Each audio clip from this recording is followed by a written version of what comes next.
So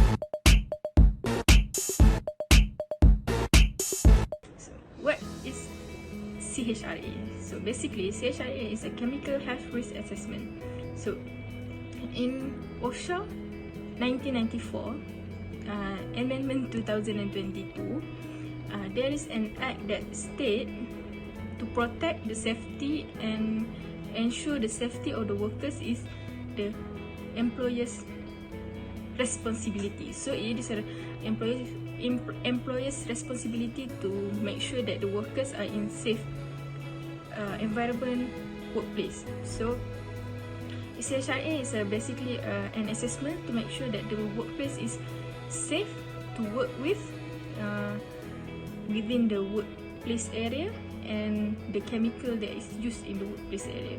So CHRA is an important things to keep an update of the chemical that have used in the workplace so that it is safe to be used. So basically CHRA is to investigate after knowing the hazard. It will be evaluating the hazard that is in the workplace and recommend the evaluate the there is a existing control measure in the workplace. So evaluate is actually to look whether the control measure is actually there or be implemented in the workplace or it need to be improved more. So and lastly it is to recommend. It is if the workplace area need a new recommendation or a new control measure, so it's a CHRA task will tell them, and CHRA will tell them what is to be improved or is there anything to be improved. So the chemical health risk assessment has been held in Makmal Kimia 1 in Faculty of Applied Science, UiTM Shah Alam. So what is the objective of this assessment? So in this assessment, we want to recognize and identify each hazard in the chemical in the laboratory that use the chemical, which is a chemical hazardous to health or not. So we found 3 chemicals in one mixture, which is the first chemical is methanol, the second chemical is methyl benzoate, and the third chemical is gallic acid, and the fourth chemical, which is the mixture, is zinc nitrate tetrahydride. So what is the other objective? Is it the only objective the only objective we held the assessment? Actually there is 2 more objectives in our finding which is the second objective is to evaluate actually is the purpose of the CHRA, and it's actually our objective because we did the assessment. So the second objective is to evaluate the degree of exposure in the laboratory staff was exposed to chemical hazardous to health. Okay, so the third objective is to evaluate the existing control measure. So the second one is to evaluate the degree of the exposure, and the third one is to evaluate the existing control measure. Next is the process and work unit description. In the evaluation of exposure to a particular chemical, the worker or person exposed to the risk should be identified. Ideally, the risk of each worker exposed to the CHDH should be assessed. However, this practice of assessing each individual worker will be too time-consuming and a burden not only to the assessor, but also to the employer. In order to avoid this problem, workers are to be assessed in the group whom employer believes to be exposed to the similar health risks arising from the use of particular CHDH. A work unit must fulfill 2 basic requirements. Those are work similarity and similarity with respect to the hazardous agent. There is a few steps to identify work unit that can be used, such as to conduct a walk-through inspection to identify all persons who might be exposed. For each work area, get the list of job, tasks and processes. and identify the CHDH used or released for the task carried out at the location within the work area. In this report, we have conducted a chemical health risk assessment on the lab staff of Makmal Kimia 1 in UiTM Shah Alam. The work unit may be subjected to dangerous chemical exposure in the laboratory before, during, or after conducting any task or experiment. The work unit is the laboratory staff. There is only one female worker. The working hours are from 8:30 a.m. to 5 p.m. with 1 hour break, which is from 12 p.m. to 1 p.m. The work area covered by the work unit is the lab. The work unit prepares the chemicals that is needed in every experiment, transferring the chemical into a smaller container, and prepares a chemical solution for GR analysis. Continue with assessment methodology. So the method used in this is conducted using 10 steps in conducting CHRA in DOSH Manual CHRA 3rd edition. So first step is to gather information. For an assessment, assessor need to collect all necessary information, and these informations can be obtained from chemical use, work practices, and workplace. Second step is to divide into work unit. This refers to the group of workers with similar tasks or risk group, so the assessment can be carried out for each designated work unit with similar exposure. Third step is to determine degree of hazard. Degree of hazard indicates the seriousness of chemicals health risks, which assess using the chemicals health effect classification or characteristic of schedule risk. Next step is to evaluate exposure from all possible routes. The goal of exposure assessment is to determine the negative impact from the exposure to the worker that can be harm the worker, the likelihood between those two. All the findings need to be documented in Form A through Form D and recommend any necessary action. These forms can be found in the appendices of Manual CHRA 3rd edition by DOSH. Next step is to determine level of risks. The HR, which is hazard rating, and the ER, which is exposure rating, combine to provide risk rating, which is RR, with the formula of RR equals to HR times ER. The sixth step, which is assess adequacy of existing control measures. The effectiveness of existing technical control measures in minimizing the workers' exposure to CHDH must be evaluated, and the results will indicate any further action the employer needs to take.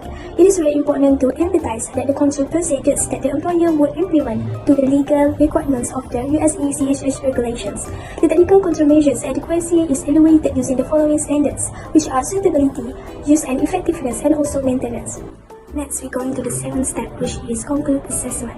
The assessment concludes with a summary of the risk of the efficiency of the present preventive measures. Based on the result of the assessment, we must determine what has to be done to reduce or manage exposure to CHDH. An action priority AP is allocated to help the organization prioritize the actions they will take in response to the assessment's results. In order to implement the recommendations made by the inspector in the assessment report, the organizations need to draft an action plan. The assigned action priority should dictate the sequence in which control measures are implemented. Now, let's move on to the step 8, which is identify actions to be taken. The assessor must determine and suggest the necessary actions that the organization should take in light of the assessment's result. For example, measures and procedures required to control exposure to CHDH. Besides, measures, procedures, and equipment necessary to control any accidental emissions of CHDH because of leakage, spillage, process, or equipment failure. Now, let's go to the ninth step, which is recommendation and assign actions priority. The assessor should establish an actions priority for every measure that has to be taken. The organization must use the assigned action priority when developing the action plan. For implementing the chosen control measures, there are 3 actions priority levels from the risk rating. Actions priority 1, where the RR, which is risk rating, is at or above 50, and inadequate control measures, or where the HR or ER could not be determined. Actions priority 2, where the RR is less than 50, and inadequate control measures. The last one, actions priority 3, where there are adequate control measures, irrespective of the RR. Next, step 10, prepare, present, and submit a report. This evaluation is meant to act as a guide for assessors in accordance with USE CHH regulations, so they may prepare the CHRA report as mandated by the DOSH. The completion of the CHRA work must include the delivery of a report that clearly describes the goals, the assessment work accomplished, the purpose behind the conclusions and the suggestion given. So I will continue with the finding assessment. In finding assessment, we have three elements. The first one is adequacy of existing control measures. The second one is action priority, AP, and the level of risk. So let's get dive in it. For adequacy of existing control measures, we found that all the existing control measures in Makmal Kimia 1 were adequate. What will happen if all of that were adequate? By that, the risk will be minimized. Next is action priority, AP. Action priority are divided by three parts, which is AP1, AP2, and AP3. How to classify it? We have to classify it based on risk rating, RR. In the result, we found out that AP1 and AP3 are the value of action priority in Makmal Kimia 1. I will continue the presentations with the level of risk. There are two types of level of risk. The first one is through inhalations, and the second one is through dermal.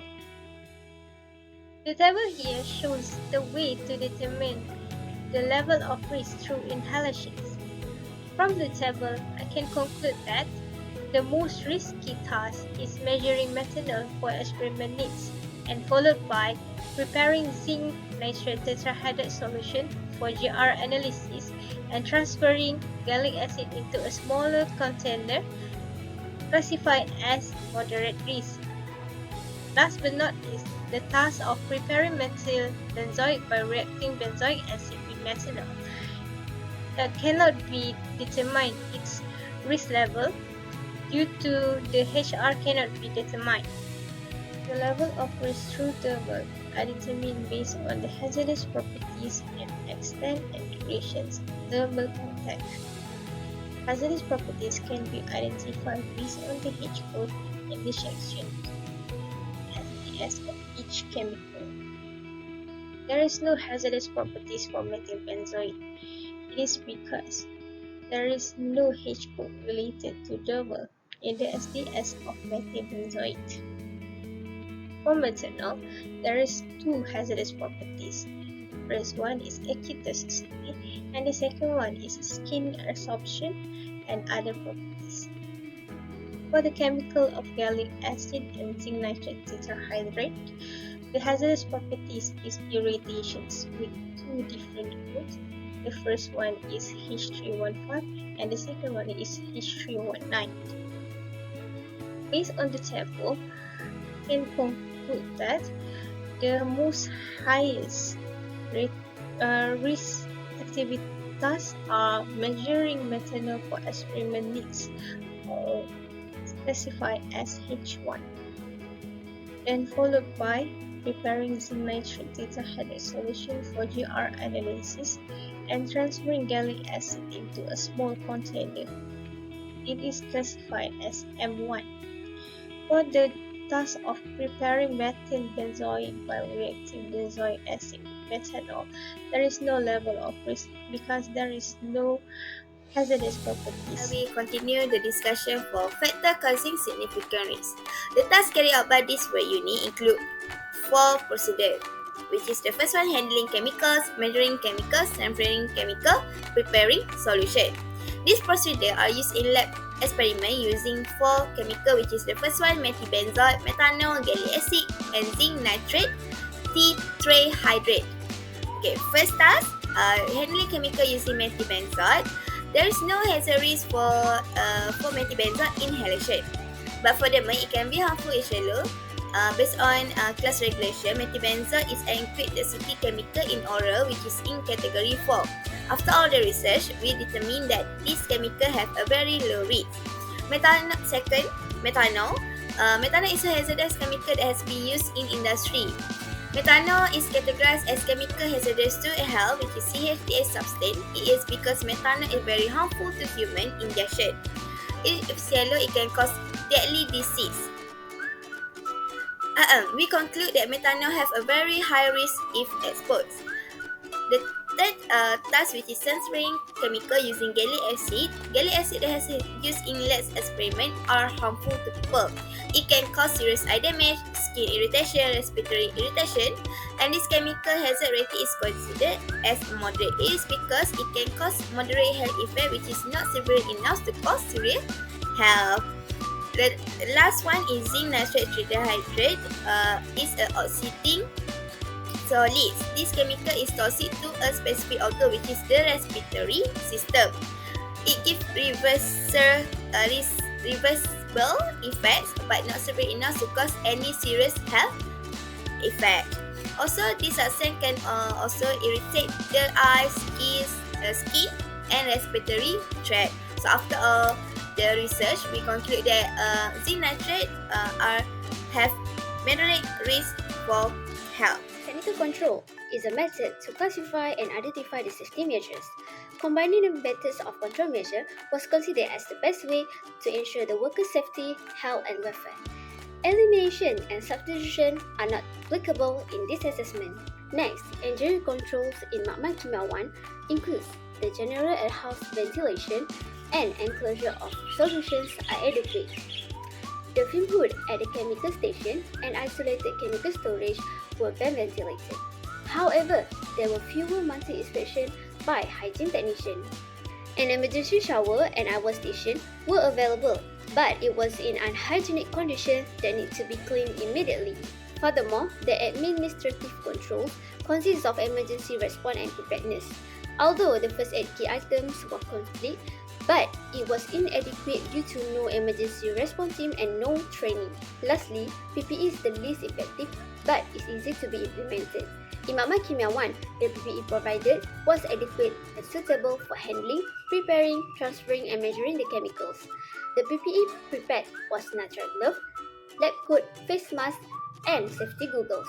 In light of observation, there were insufficient information which were no written procedure, no record keeping or training, and no record of medical surveillance. In interview with the lab staff, they attended the PPE management training, but there are no records shown. The organisation can apply more programs that include safety awareness. Positively, there was a sign no foods or drinks were allowed, showed a decent amount of hygiene practice. The staff can prevent from ingesting contaminated foods or drinks. Also, they always wash their hands before and after doing the job task. Plus, the fire extinguisher is enough and functional. And I will continue this discussion with the recommendation actions to be taken.